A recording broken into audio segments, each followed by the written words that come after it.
हरियाणा और उत्तर प्रदेश में खप चौधरियों और पंचायतों का तालिबानी फरमान के बाद उत्तर प्रदेश के मुजफ्फरनगर से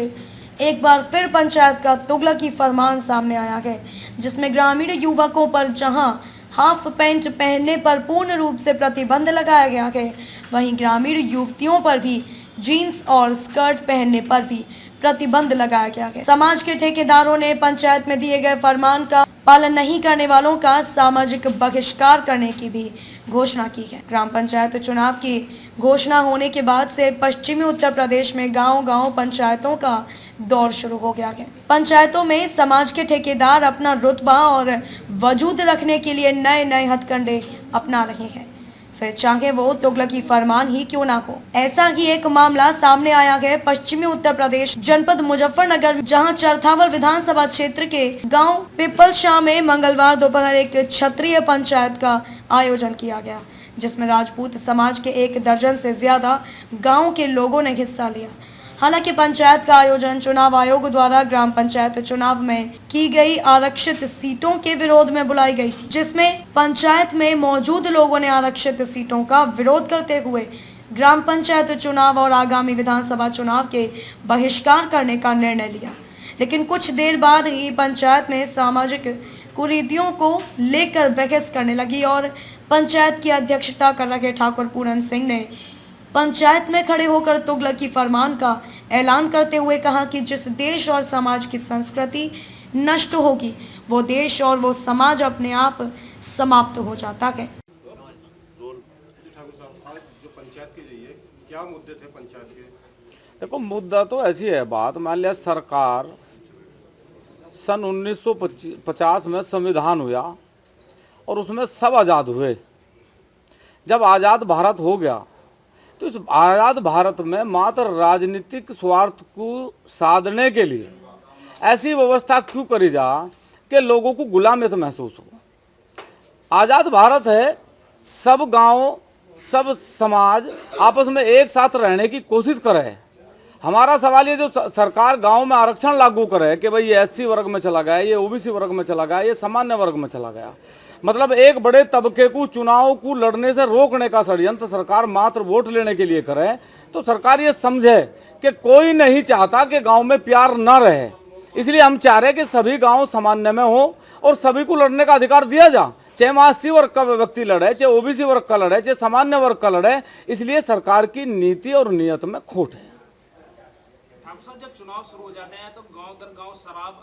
दावतें शुरू हो जाए तो क्या कहना चाहिए, क्या निर्णय लिया? देखो, मैं आज इस पंचायत में ये भी निर्णय लिया गया पूर्ण रूप से कि इस बार का जो चुनाव होगा, चाहे वो जिला पंचायत का चुनाव हो, चाहे वो ग्राम पंचायत का चुनाव हो, कोई भी कैंडिडेट, चाहे वो प्रधान पद का दावेदार हो, चाहे बीडीसी का दावेदार हो, चाहे जिला पंचायत का दावेदार हो, यदि किसी भी गाँव में वो शराब वितरित करता हुआ पकड़ा गया या उसने शराब जैसी कोई शिकायत आई या दावतों जैसी कोई शिकायत आई, तो उसका पूर्ण रूप से बहिष्कार करा जाएगा, उसे गांव में कोई वोट नहीं मिलेगी। उसे समाप्त करने के लिए किसी तोप या बंदूक की जरूरत नहीं पड़ती। इसलिए आज इस पंचायत में सभी जिम्मेदार लोग बैठे हैं, वो सभी इस चीज पर पाबंदी लगाएं कि इस बार चुनाव में शराब जैसी कोई भी चीज लागू नहीं होगी। दूसरी व्यवस्था ये है कि जो गाँव में नई उम्र के लड़के हैं वो गांव में न कर, जिसे हाफ पैंट कहते हैं, हम ये कह रहे हैं कि आज के बाद किसी भी गांव में कोई भी लड़का यदि हाफ पैंट पहनकर घूमता मिला तो समाज उसे दंडित करे।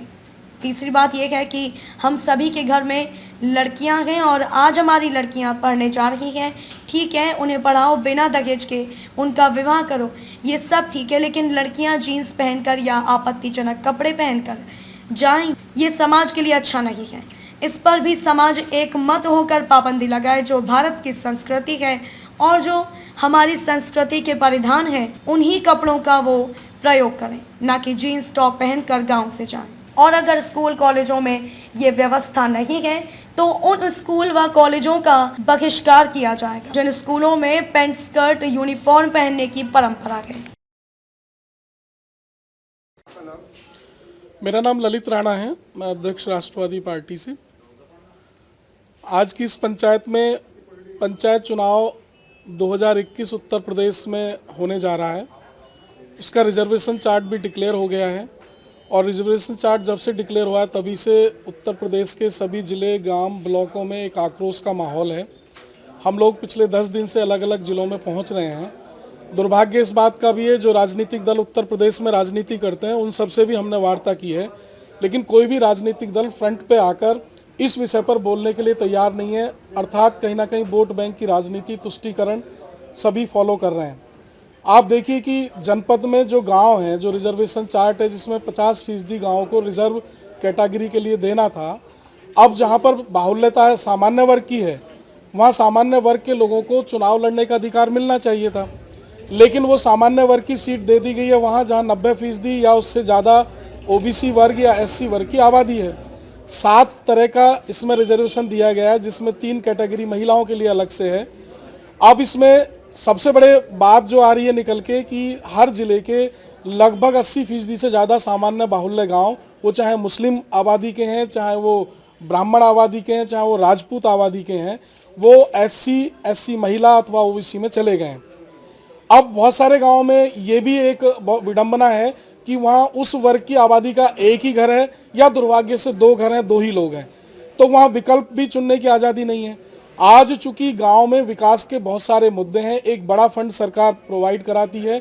और बहुत सारी निधियों को प्रधान अगर सक्षम है तो लाके गांव का विकास कर सकता है।